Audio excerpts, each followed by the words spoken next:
कहानी है दिमाग से असामान्य। सारिका ने क्लर्क के पद पर कार्यभार ग्रहण किया और स्टाफ ने उसका भव्य स्वागत किया। स्वभाव व सुंदरता में कमी न रखने वाली युवती को देखकर लगा कि बनाने वाले ने उसकी देह व उम्र के हिसाब से उसे अक्ल कम दी है। यह तब पता चला जब मैंने मिस सारिका से कहा, रोहित को गोली मारो और जाओ। चूहों द्वारा क्षतिग्रस्त की गई सभी फाइलों का ब्यौरा तैयार करो। इतना कहकर मैं कार्यालय से बाहर चला गया था। दरअसल 3 बच्चों के विधुर पिता रोहित वरिष्ठ क्लर्क होने के नाते कर्मचारियों के अच्छे सलाहकार है। सो सारिका को भी गाइड करने लगे, इसीलिए वह उसके बहुत करीब थे। अपने परिवार का इकलौता बेटा मैं सरकार के इस दफ्तर में यहाँ का प्रशासनिक अधिकारी हूँ। रोहित बाबू का खूब आदर करता हूँ, क्योंकि वह कर्मठ, समझदार, अनुशासित व ईमानदार व्यक्ति है। अक्सर रोहित बाबू सारिका के सामने बैठकर गाइड करते या कभी कभी सारिका को अपने पास बुला लेते और फाइलें उलट-पलट कर देखा दिखाया करते। उनकी इस हरकत पर लोग मजाक करने लगे। मिस सारिका, अपने को बदल डालो, जमाना बहुत ही खराब है। ऐसा वैसा कुछ घट गया तो यह दफ्तर बदनाम हो जाएगा। असल में जब भी मैं सारिका से कोई फाइल मांगता, उसका उत्तर रोहित जी से ही शुरू होता। उस दिन भी मैंने चूहों द्वारा कुतरी गई फाइलों का ब्यौरा मांगा तो वह सहजता से बोली, रोहित जी से अभी तैयार करवा लूंगी। हर काम के लिए रोहित जी है तो फिर सारिका किस लिए है। और मैं गुस्से में कह गया, रोहित को गोली मारो। पता नहीं वह मेरे बारे में क्या क्या उलझुल सोच रही होगी। मैं अगली सुबह कार्यालय पहुंचा तो सारिका ने मुझसे मिलने में देर नहीं की। सर, मैं कल से परेशान हूँ। क्यों परेशान हो? मुस्कुराते हुए मैंने उसे खुश करने के लिए कहा, फाइलों का ब्यौरा तैयार नहीं हुआ। कोई बात नहीं, रोहित जी की मदद ले लो। सारिका, अब तुम स्वतंत्र रूप से हर काम करने की कोशिश करो। वह मुझे एक फाइल सौंपते हुए बोली, सर यह लीजिए, चूहों द्वारा कुतरी गई फाइलों का ब्यौरा। पर मेरी परेशानी कुछ और है। क्या मतलब? मैंने जानना चाहा। कल आपने कहा था कि रोहित जी को गोली मारो। सर, मैं रात भर सोचती रही कि रोहित जी में क्या खराबी हो सकती है जिसकी वजह से मैं उनको गोली मारूं।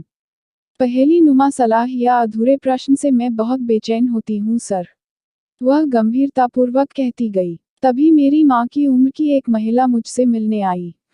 परिचय से मैं चौंक गया। वह सारिका की माँ है। जरूर सारिका से संबंधित कोई शिकायत होगी। यह सोचकर मैंने उन्हें सादर बिठाया। उन्होंने मेरे सामने वाली कुर्सी पर बैठने से पहले अपनी बेटी के सिर पर हाथ फेरकर उससे जाने को कहा, तो वह केबिन से निकल गई। सर, मैं एक प्रार्थना लेकर आपको परेशान करने आ गई। सारिका की माँ बोली, हाँ माँ जी, आप एक नहीं 1000 प्रार्थनाएं कर सकती है। मैंने बात आगे बढ़ाई, बताए माँ जी। वह बोली, सर मेरी सारिका कुछ असामान्य हरकतें करती है। उसके सामने कोई बात अधूरी मत छोड़ा कीजिए। कल घर जाकर उसने धरती आसमान उठाकर जैसे सिर पर रख लिया हो। देर रात तक समझाने बुझाने के बाद वह सो पाई।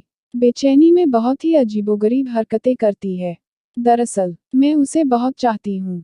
वह मेरी जिंदगी है। मैंने सोचा कि यह बात आपको बता दूं ताकि कार्यालय में वह ऐसा वैसा न करे। मैंने आश्चर्य व धैर्यता से कहा, माँ जी, आपकी बेटी का स्वभाव बहुत कुछ मेरी समझ में आ गया है। पिछले सप्ताह से मैं उसे बराबर रीड कर रहा हूँ। असहनीय बेचैनी के वक्त वह अपना सिर पटकती होगी, अपने बालों को भींचकर झकझोरती होगी, चीखती चिल्लाती होगी, बाद में उसके हाथ में जो वस्तु होती है उसे फेंकती होगी। हाँ सर, माजी ने गोल गोल आंखें ऊपर करते हुए कहा, सब कुछ ऐसा ही करती है। इसीलिए मैं बताने आई हूँ कि उसे सामान्य बनाए रखने के लिए सलाह मशविरा यहीं खत्म कर लिया करें, अन्यथा वह रात को न सोएगी न सोने देगी। भय है कि कहीं कार्यालय में किसी को कुछ फेंक कर न मार दे। जी माँ जी, आपकी सलाह पर ध्यान दिया जाएगा। पर एक प्रार्थना है कि मैं आपको माँ जी कहता हूँ, इसलिए आप मुझे रतीश कहिए या बेटा। मुझे बहुत अच्छा लगेगा। उठते हुए माँ जी बोली, ठीक है बेटा। एक जिज्ञासा हुई कि सारिका के लक्षणों को तुम कैसे समझ पाए हो? क्या पिछले दिनों भी कार्यालय में उसने ऐसा कुछ? नहीं, अब तक तो नहीं। पर मैं कुछ मनोभावों के संवेदनों और आप द्वारा बताए जाने से यह सब समझ पाया हूँ। मेरा प्रयास रहेगा कि सारिका जल्दी ही सामान्य हो जाए। मैंने माँ जी को उत्तर दिया तो वह धन्यवाद देकर केबिन से बाहर निकली और फिर सारिका का माथा चूमकर बाहर चली गई। मैंने अपना प्रभाव जमाने के लिए उन्हें आश्वस्त किया था। संभव है कि हालात मेरे पक्ष में हों और सारिका को सामान्य करने का मेरा प्रयास सफल रहे। सारिका की शादी के बाद किसी एक पुरुष की जिंदगी तो बिगड़ेगी ही, क्यों न मेरी ही बिगड़े। हालांकि उसे सामान्य करने के लिए शादी ही उपचार नहीं है, पर प्रथम शोध प्रयास विवाहोपचार ही सही। वैसे मेरे हाथ के तोते तो उड़ चुके थे, फिर भी साहस बटोरकर सारिका को बुलाकर मैं बोला, मिस सारिका, मैं एक सलाह दूं, तुम उस पर विचार करके मुझे बताना। जी सर, सलाह बताए, मैं रोहित जी से समझ लूंगी। रही बात विचार की, सो मैं विचार के अलावा कुछ करती भी तो नहीं सर। प्रसन्नतापूर्वक सारिका ने आंखें मटकाते हुए कहा। चंचलता उसकी आंखों में झलक आई थी। तथास्तु करती परियों जैसी मुस्कुराहट उसके होंठों पर खिल उठी। मैंने सारिका को ही शादी की सलाह देकर उकसाना चाहा ताकि उसे भी कुछ कुछ होने लगे, और जब तक उसकी शादी नहीं हो जाएगी वह बेचैन रहेगी। घर जाकर अपने माता पिता को तंग करेगी और तब शादी की बात पर गंभीरता से विचार विमर्श होगा। मैं तो आपादमस्तक सारिका के चरित्र से जुड़ गया था, और मैंने उसे सहजता से कह दिया, देखो सारिका, अब तुम्हें अपनी शादी कर लेनी चाहिए। अपने माता पिता से तुम यह बात कहो। मैं समझता हूँ कि तुम्हारे माता पिता की सभी चिंताएं दूर हो जाएंगी। उनकी चिंता दूर करने का तुम्हारा फर्ज बनता है सारिका। ठीक है सर, मैं रोहित जी से पूछ लेती हूँ। सारिका ने बुद्धुओं जैसी बात कह दी, जैसे उसे पता नहीं कि उसे क्या सलाह दी गई। उसके मन में तो रोहित जी गणेश जी की तरह ऐसे आसन लेकर बैठे थे कि आउट होने का नाम ही नहीं लेते। मैंने अपना माथा ठोंका और संयत होकर बोला, सारिका तुम 22 साल की हो और तुम्हारे अच्छे रोहित जी डबल विधुर पूरे 45 साल के, यानी तुम्हारे चाचा है। तुम उन्हें चाचा कहा करो। मैंने सोचा कि रोहित से ही नहीं अगल बगल में भी सबका पत्ता साफ हो जाए। और सुनो, बगल में जो रोमिल बैठता है उसे भैयाजी, और उसके भी बगल में अभिषेक को मामाजी कहा करो। ये लोग ऐसे रिश्ते के लिए बहुत ही उपयुक्त है। जी सर, कहकर सारिका वापस गई और रोहित के पास बैठकर बोली, चाचा जी, आज मैं अपने मम्मी पापा से अपनी शादी की बात करूंगी। क्या ठीक रहेगा? यह सुनकर रोहित जी तो जैसे 10 मंजिली इमारत से गिरकर बेहोश होती आवाज में बोले, ठीक ही रहेगा। 5 बजे थे। सारिका ने अपना बैग कंधे पर टांगा और रोमिल से भैया जी नमस्ते, अभिषेक से मामा जी नमस्ते कहते हुए चलती बनी। सभी अपनी अपनी त्योरियां चढ़ा रहे थे और मेरी ओर उंगली उठाकर संकेत कर रहे थे कि यह षड्यंत्र रतीश सर का ही रचा है। मैं जानता हूं कि मेरे विभाग के सभी पुरुष कर्मी असल में जाने माने डोरीलाल है, किसी पर भी डोरे डाल सकते हैं, लेकिन शर्मदार होंगे तो इस रिश्ते को निभाएंगे, और तब कहीं सारिका खुले दिमाग से अपना आगा पीछा सोच सकेगी। उसके माता पिता भी अपनी सुकोमल बचकानी सी बेटी के लिए दामाद का कद, शिक्षा, पद आदि देखेंगे, जिसके लिए पति के रूप में मैं बिल्कुल फिट हूँ। अगली सुबह बिना बुलाए सारिका मेरे कमरे में आई। मुझे उससे सुनकर बेहद खुशी हुई। सर, मैंने कल चाचा जी, भैया जी, मामा जी कहा तो ये सब ऐसे देख रहे थे जैसे मैं पागल हूँ। आप बताइए, क्या मैं पागल लगती हूँ सर? इस मानसिक रूप से कमजोर लड़की को मैं क्या कहता? सो मैंने उसके दिमाग के आधार पर समझाया, देखो सारिका, चाचा, भैया, मामा लोग लड़कियों को लाड़ प्यार में पागल ही कहा करते हैं। तुम्हारे मम्मी पापा भी कई बार तुम्हें पगली कहीं की कह देते होंगे। उसकी यह सर सुनते सुनते मैं उसके पास आ गया। वह भी अब तक खड़ी हो चुकी थी। अपने को अनियंत्रित होते मैंने उसे अपने सीने से लगा लिया और वह भी मुझसे चिपक गई, जैसे हम दो प्रेमी एक लंबे अरसे के बाद मिले हों। हरकत आगे बढ़ी तो मैंने उसके कंधे भींचकर उसके दोनों गालों पर एक के बाद एक चुंबन की छाप छोड़ दी। मैंने उसे जाने को कहा। वह चली गई तो मैं जैसे बेदिल सा हो गया। दिल गया और दर्द रह गया।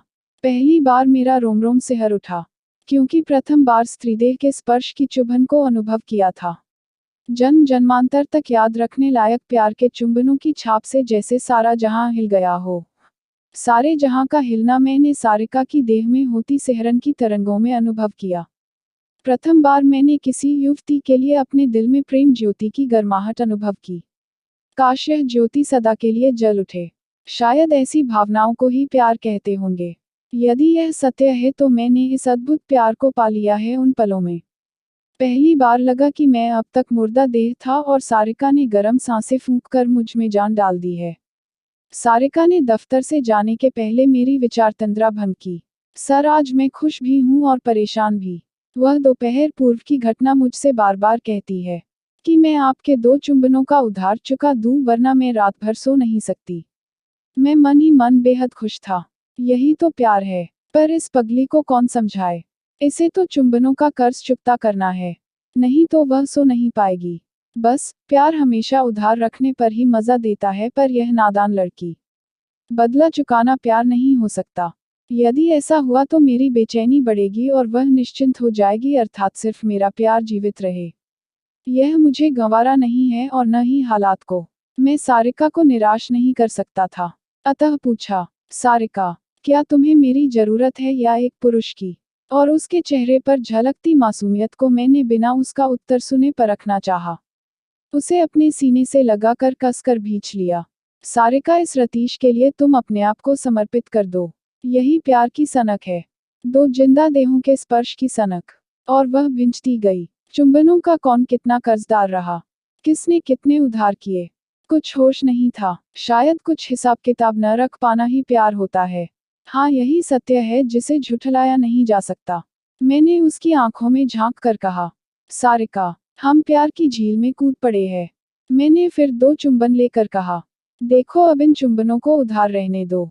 चुकाने की मत सोचना। आज उधार, कल अदायगी। इसे मेरी ओर से, रतीश की ओर से उपहार समझना और इसे स्वस्थ व जीवंत रखना। जी सर, कहकर वह चली गई। मुझे इस बात की बेहद खुशी हुई। अब की बार उसने रोहित जी का नाम नहीं लिया। उसके मुड़ते ही मैं धम से कुर्सी पर बैठ गया। लगा मेरी देह मुर्दा हो गई। सोचा, चलो अच्छा ही हुआ। तभी तो कल जिंदादेह हो सकूंगा उससे मिलकर, उससे आत्मसात होकर, अपने चुंबनों को चुकता पाकर। मैं वादा करता हूँ कि अब मैं सारिका की सनक के लिए फिर दोबारा मरूंगा, क्योंकि वह अमृत है। घर से दफ्तर के लिए निकला तो मन पर कल के नशे का सुरूर बना हुआ था। मैं कब कार्यालय पहुंचा, पता ही नहीं चला। हो सकता है कि 2 देहों के आत्मसात होने में स्वभाव स्वरूप पृथक हों, परंतु नतीजा तो सिर्फ प्यार ही होता है। आज कार्यालय में सारिका नहीं आई, उसकी मम्मी आई। गंभीर समस्या का एहसास करके मैं सहम ही नहीं गया। अंतर्मन से विक्षिप्त भी हो गया था, क्योंकि इस मुर्दादेह को जिंदा करने वाली तो आई ही नहीं। पर उनकी बातों से लगा कि यह दूसरा सुख था जो मेरे रोम रोम में प्रवेश कर रहा था। जिसे आत्मसंतुष्टि का नाम दिया जा सके तो मैं धन्य हो जाऊं। मेरी बेटी आज रात खूब सोई। सुबह उसमें जो फुर्ती देखी है उसे देखकर मुझसे रहा नहीं गया। मुझे विवश होकर तुम्हारे पास आना पड़ा बेटा। आखिर कैसे क्या हुआ? 2-4 दिनों में ही उसका परिणाम दिखा। काश वह ऐसी ही रहे स्थायी रूप से। माजी स्थिति बताकर चुप हुई। हाँ माजी, मैं प्रसन्नतापूर्वक बोला। असल में मैंने कल दुनियादारी के बारे में खुश व सामान्य रहने के गुर सारिका को सिखाए। और मैं चाहता हूँ कि आप सारिका की शादी कर दें। फिर मैंने अपने पक्ष में उन्हें सब कुछ बताया और वह खुश हुई। मैंने उनकी राय जाननी चाहिए कि वह मुझे अपने दामाद के रूप में किस तरह स्वीकारती है। वह हंसते हुए बोली, मैं जातिवाद से दूर हूँ, इसलिए मुझे कोई ऐतराज नहीं है बेटा। इतना जरूर है कि आपके परिवार में खासतौर से माता पिता राजी हों तो हमें कोई ऐतराज नहीं है। ठीक है माँ जी, सभी राजी होंगे तभी हम आगे बात बढ़ाएंगे। मैंने अपनी सहमति दी। अच्छा बेटा, मन में एक बात उपजी है कि सारिका दिमाग से असामान्य है। यह जानकर भी तुम उससे शादी क्यों करना चाहते हो? माजी ने अपनी दुविधा को मिटाना चाहा। माजी, इसका कारण तो मैं खुद भी नहीं जानता, पर इतना जरूर है कि वह मुझे बेहद पसंद है। अब सवाल यह है कि शादी के बारे में वह मुझे कितना पसंद करती है। चलते वक्त मुझे व मेरे माता पिता को अगले दिन छुट्टी पर घर बुलाया। मैं जानता हूं कि मेरे माता पिता मेरी पसंद पर आपत्ति नहीं कर सकते। सो आनन फानन में शादी तय हुई। शादी के ठीक 1 सप्ताह पहले मैं और सारिका अवकाश पर गए तथा निमंत्रण पत्र भी कार्यालय में सभी को बांट दिए।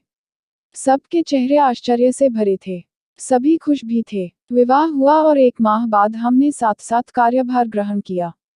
हमारा साथ साथ आना व जाना होने से हमें सभी आशीर्वाद देने की नज़र से ही देखते। ऐसी ही अच्छी कहानी देखने के लिए इस कार्ड पर क्लिक कीजिए। अगर आपको कहानी पसंद आए तो लाइक और शेयर कीजिए और चैनल को सब्सक्राइब करना मत भूलिए।